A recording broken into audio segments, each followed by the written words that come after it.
Madonna Sognuca, che volete? Bene, e ora dunque chi pensa a maritarti? Ca a Verona ci sono femminelli tanto stimati ca più giovani di tia sono già macci. Ecco, da poche parole e per fare la corta, lo nobile parili addumannò la tua mano. Voli che addiventi la sua sposa. Stasera lo vedi alla nostra festa e in tala facci va a trovare la felicità che fu scritta con la penna della bellezza. E so che t'appare scoroso un tasto suo bello libro. Cerco lo scritto in tale note a margini dell'occhi soli.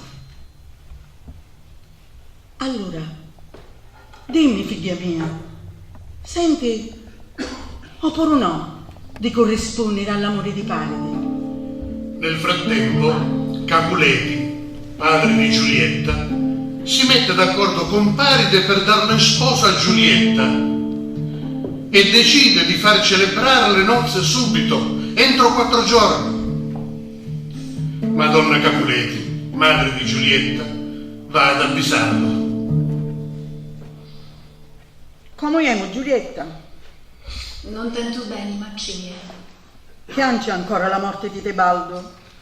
Credi di poterlo luccicare alla tomba spargendo lacrime? Mi restasse piangere, macci. La perdita fu grande.